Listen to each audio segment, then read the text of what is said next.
তিনি এই কাজগুলি করেছেন। আজকে যদি শেখ হাসিনার পতন না হতো, শেখ হাসিনা যদি ক্ষমতায় থেকে যেতেন, আমরা যারা এখানে, আমি, সেলিম ভুঁইয়া, মুস্তাক, আমরা এখানে যারা আছি, প্রত্যেকের ফাঁসি দিয়ে দিত সে। কারণ এই মহিলার তো কোনো কাণ্ডজ্ঞান নেই। এই মহিলা তার গদি, তার সিংহাসন রক্ষা করার জন্য কে বাঁচলো কে মরলো এইটা কখনোই শেখ রাজ্য করেনি।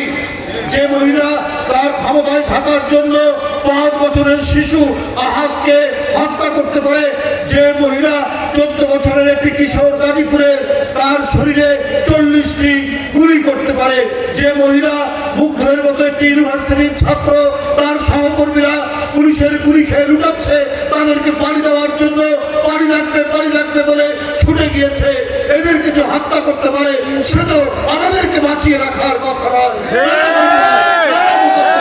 আমাদেরকে সে ফাঁসি দিয়েছে। আল্লাহ রাসূল রহমত এই শিশু বাচ্চারা তাদের অভিভাবকরা সহ যখন রাস্তায় নেমে এসেছে, একের পর এক অকাতরে জীবন দিচ্ছে।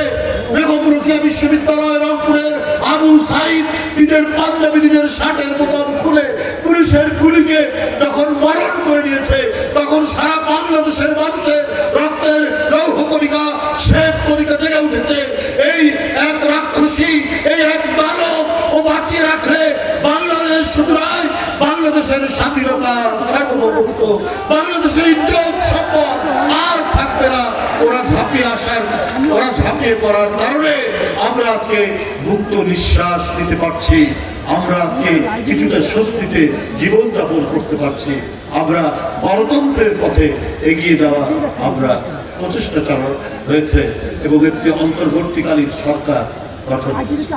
বন্ধুরা আমার, এখন আমাদেরকে প্রকৃত গণতন্ত্র প্রতিষ্ঠা, এর অনুশীলন, এর চর্চা করার জন্য আমাদেরকে আরো অনেক কাজ করতে হবে, আমাদেরকে অনেক কাজ করতে হবে। কোনো গরিবসি দিয়ে গণতন্ত্রের যে মূল যে কাজগুলো, সেই কাজগুলোকে বন্ধ রাখা চলবে না, সেই কাজগুলো শুরু করতে হবে।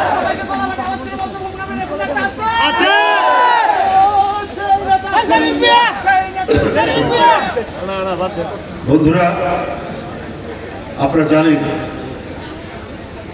যে এদেশের মানুষ ভোট দিতে পারে না। 17 বছর যে জনগণ, ভোটাররা ভোট দিতে পারেনি, এটা গোটা বিশ্ব জানে। কারণ জানতো যে একটা অবাধ সুষ্ঠু নির্বাচন হলে পরে এদেশের মানুষ জানে কাকে ভোট দিতে হয়। সেই কারণে জনগণের প্রতি সন্দেহ পোষণ করে শেখ হাসিনা একটা অবাধ সুষ্ঠু নির্বাচন দেননি। দিনের ভোট রাত্রে করেছেন এবং ভোটারদেরকে ভয় দেখানোর জন্য মাইকিং করে বিভিন্ন গ্রামে, সেটার এখনো তার প্রমাণ, সেই সংবাদের প্রমাণ আমাদের কাছে আছে। মাইকিং করে বলেছে যে আপনারা ভোট কেন্দ্রে যাবেন না। আমরা 2014 সালের ভোটে আমরা দেখলাম চতুষ্পদ প্রাণী ছাড়া ভোট কেন্দ্রের মাঠে কেউ নেই, ভোটার এই পরিস্থিতি আমরা দেখেছি। আমরা এই পরিস্থিতি দেখেছি যে যখন 2018-এ বিএনপি নির্বাচনে অংশগ্রহণ করলো, শেখ হাসিনা যা আদৌ অবাধ সুষ্ঠু নির্বাচন, সকল দল মিলে নির্বাচন করবে না, তার প্রমাণ তো আপনারা পেয়েছেন। প্রায় 30-40 জন বিএনপির প্রার্থীকে গ্রেপ্তার করে ফেললেন, মামলা দিচ্ছেন ঢালাও ভাবে। একই ছিল, এটা ছিল নির্বাচন নিয়ে একটা ছিনিমিনি খেলা। সেই ছিনিমিনি খেলা আমরা শেখ হাসিনার সময় আমরা দেখলাম। সুতরাং জনগণ যেহেতু ভোট দিতে পারেনি, জনগণের ক্ষমতা শেখ হাসিনা কেড়ে নিয়েছিলেন আইন শৃঙ্খলা বাহিনীকে দিয়ে। তিনি মনে করতেন যে এই জনগণই তার শত্রুপক্ষ। সুতরাং এখন পরিবর্তিত পরিস্থিতিতে ডক্টর মোহাম্মদ ইউনূসের সরকার, এই সরকারকে সমস্ত গণতান্ত্রিক রাজনৈতিক দল সমর্থন দিয়েছে। আমরা প্রত্যাশা করি এই সরকার জনগণের ক্ষমতা জনগণকে ফিরিয়ে দিবে জাতীয় সংসদের নির্বাচনের মধ্যে দিয়ে। জাতীয় সংসদ নির্বাচন হচ্ছে রাজনৈতিক দল নির্বাচন করবে, এলাকায় এলাকায় সংসদ সদস্য প্রার্থী দেবে, এবং যাদেরকে খুশি জনগণ তাদেরকে ভোট দিয়ে যে দল বেশি সিট পাবে, আসন পাবেন, তারা সরকার গঠন করবে। এটা শেখ হাসিনা 17 বছর হতে দেয়নি।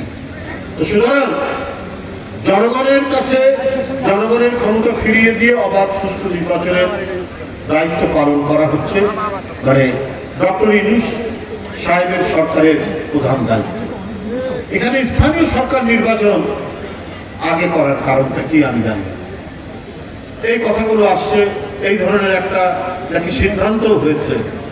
তাহলে আমার মানে আমি আগেও বলেছি, আপনারা কি তাহলে রাজনৈতিক দল যারা গণতন্ত্রের জন্য আন্দোলন করেছে, যাদেরকে দমন পীড়ন করেছে শেখ হাসিনা, তার প্রতি কি আপনাদের বিশ্বাস নেই? কারণ প্রথমে দায়িত্ব হচ্ছে যে সরকার গঠন করা, গণতান্ত্রিক সরকার গঠন করা। তার জন্য জাতীয় সংসদ নির্বাচন আগে দিতে হবে, তারাই পরবর্তী পর্যায়ে সকল নির্বাচন করবেন। এটা তো পরীক্ষাও করতে হবে যে রাজনৈতিক সরকারের অধীনে অবাধ সুষ্ঠু নির্বাচন হতে পারে। এটা দেখার জন্যও তো আগে সরকার গঠন করতে হবে, জাতীয় সংসদ নির্বাচন করতে হবে। আগে স্থানীয় সরকার নির্বাচন দিলে তার মানে কি তারা বিশ্বাস করছেন না যে রাজনৈতিক দলের অধীনে যে দলকে জনগণ ভোট দেবে তাদের অধীনে সুষ্ঠু নির্বাচন হবে? তাহলে তো অবিশ্বাস থেকেই গেল। যে অবিশ্বাস শেখ হাসিনা সৃষ্টি করেছিলেন, যে অবিশ্বাসের বিরুদ্ধে এত লড়াই, এত সংগ্রাম, শেখ হাসিনা এত গুম করেছেন, এত খুন করেছেন, এত ক্রস ফায়ার দিয়েছেন, এত লক্ষ লক্ষ মামলা দিয়েছেন, শুধুমাত্র একটা অবাধ সুষ্ঠু নির্বাচন, আমার ভোট আমি দেব, যাকে খুশি তাকে দেব, সেই যে পদ্ধতি, সেই যে জনগণের বিশ্বাস, সেই বিশ্বাসের মধ্যে তারা লড়াই করেছে। তাহলে তো অন্তর্বর্তীকালীন সরকার তাদেরকে বিশ্বাস করেন না।